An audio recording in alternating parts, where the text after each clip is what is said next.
মন্ত্রা নেপালও জানে কি করে থামাতে হয় টিম রেড হকদেরকে। ফ্লিকার কিন্তু এবার আসলে পালিয়ে যাওয়ার খুব একটা সুযোগ পাবে না। ব্লেড রয়েছে, ব্লেড এবার তার কাছে থাকবে একটা থ্রোয়েবল, বাট ক্লোজে চলে আসবে রাশার। ব্লেডের ক্লোজে গিয়েছে ব্লু হিরো, রাশের জন্য গিয়েছেন ওয়াল থেকে ব্যারিয়ার ক্রিয়েট করেছেন, বাট ব্লেডের পক্ষে এটা টু মাচ হার্ড এমন একটা জায়গায়। তবে হার্ড ব্যাপারকে কিন্তু ইজি করবে লং থেকে ফ্লিকার, কাজের কাজটা ঘটাবে ফ্লিকার। মিস্টার আনসু ওয়াইটিকে একা থামাবে ফ্লিকার।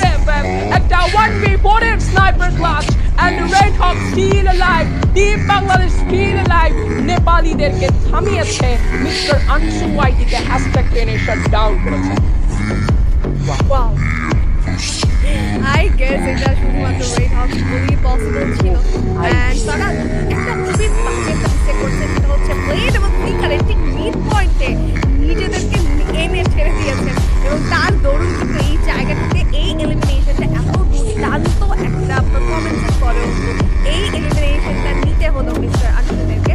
ব্যাপার নয়, কামনা থাকে পরবর্তী ম্যাচের জন্য, বাট কি দুর্দান্ত একটা পুল অফ, দুর্দান্ত একটা ক্লাচ ফ্লিকার করলেন এই জায়গাটাতে। It hats off to you, and that's why তিনি ফিফা বাংলাদেশ চ্যাম্পিয়নশিপ 2025 এর MVP most valuable player.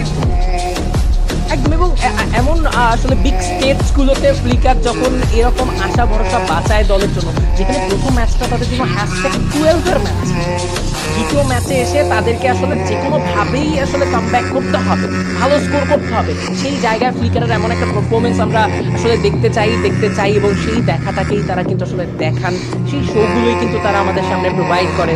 So আসলে ফ্লিকার কেন স্টার, তার আরো একটা আসলে প্রশ্নের উত্তর আজকে দিয়ে দিল এলিট চ্যাম্পিয়নশিপের ফাইনালের প্রথম ম্যাচে, দ্বিতীয় ম্যাচে, প্রথম দিনের দ্বিতীয় ম্যাচে। এদিকে ট্রাকশন টাইটান একটা ফাইটে জড়াবে লিগ স্টেজে টেবিল টপার, বারংবার একই নাম, কারণ পয়েন্ট টেবিলেও কিন্তু তাদের আসলে ভালো একটা স্কোর তারা পেয়েছিল একদমই স্টার্টে।